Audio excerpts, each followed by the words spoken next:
Well, I always write my own lyrics, so all the lyrics on the record are mine, except for Feeling Like Flying is mostly my girlfriend Linda Lou's words, because she's a poet and we took it from one of her poems. But normally my songs start with lyrics and then I get music. So I'm very interested in like the story aspect of songwriting and like the communication of it and imagery. It's always been a lot more important to me than I notice. A lot of people like will have a favorite song and they won't even like, you know, they won't even know what the lyrics are. They just love the song. And I mean, obviously it's super important that the music be great too, but it's not enough for me. Putting all those songs together and looking at them as a whole and going, oh my God, this is so revealing. And a lot of it, I mean, there's a lot of sad moments on the record, and I mean, I hope it's balanced out though, because it's not like I walk around all, you know, blue all the time or whatever, but it's just like because of my marriage ending and stuff, there's a lot of like sad stuff on my mind. And, you know, because I'm a songwriter, that it always comes out in my writing. And now when I hear the record, because I'm kind of a few steps away from the writing now, some of them are several years old now, sometimes I hear it and it just like takes me back to the emotion I was feeling then, and it's like, it can be hard to listen to. I know like a lot of people in my family are like, I really think it's a great album, but I can't listen to it because it's too sad, and you know, because they were there when everything was happening, so. But I hope that just like regular people that aren't in my family can just enjoy it as music or for little stories that different songs tell.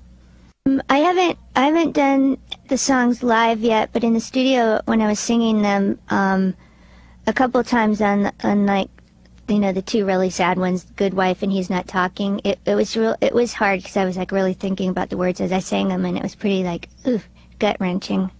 Miles Copeland does this songwriting castle twice a year. He's got this amazing 1,000-year-old castle in the French countryside, and they feed you and, you know, give you as much wine as you can drink.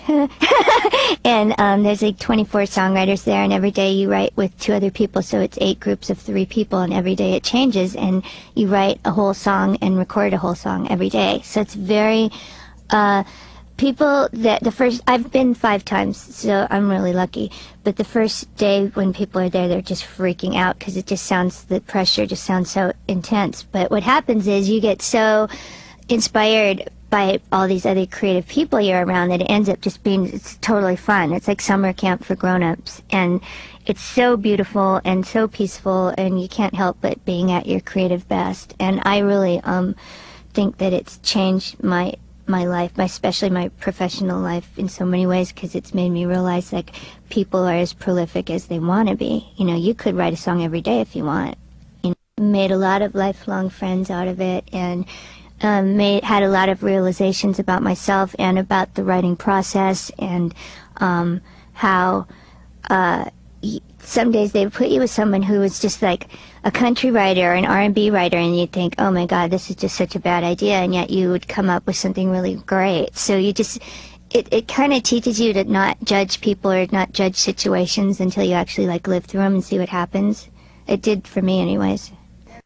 Feeling Like Flying was written at the castle, and that I think is one of my favorite songs on there. It's like one of the strongest songs on the record, and that was written in less than an hour, because the girl that we were writing with, Noah, this Israeli singer, she actually had to leave to go back to Israel that day, and we had like 2 hours. So we wrote the song and we recorded it, and it was such a freaky experience because it just came out so great.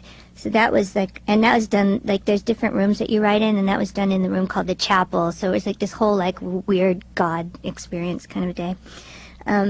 Let's see, what else? Fallen, that was written at the castle with Jim Valance, who co-wrote all of Bryan Adams' hits, and this guy Trey Bruce, who was a country writer. And I was like, oh my God, what am I going to write with this guy? And we ended up writing this really rockin' song, and it turns out he's like this closet rock guy anyways. So the song Sooner or Later was also written there, and that was, it talks about a little bit in the bio of, it sounds like such a mean song because it's like, who do you think you are? You think you're so special. But it was me talking to myself, because I turned into like such a like ham bone you know, like, I want attention, I'm very attention-seeking and people-pleasing, and I was kind of like going, just stop it. I was so annoyed with myself, and kind of wrote that song about it. And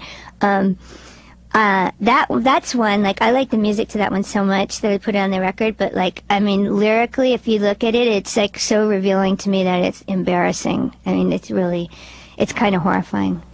I mean, music is part of being a human being. It has nothing to do with whether people are songwriters or not. You know, music is part of the human experience, and we all experience it on, like, a visceral level, and you know, so it's, you're having a opinion about it is completely valid, and at least as valid, and if not more valid, than someone that does it for a living.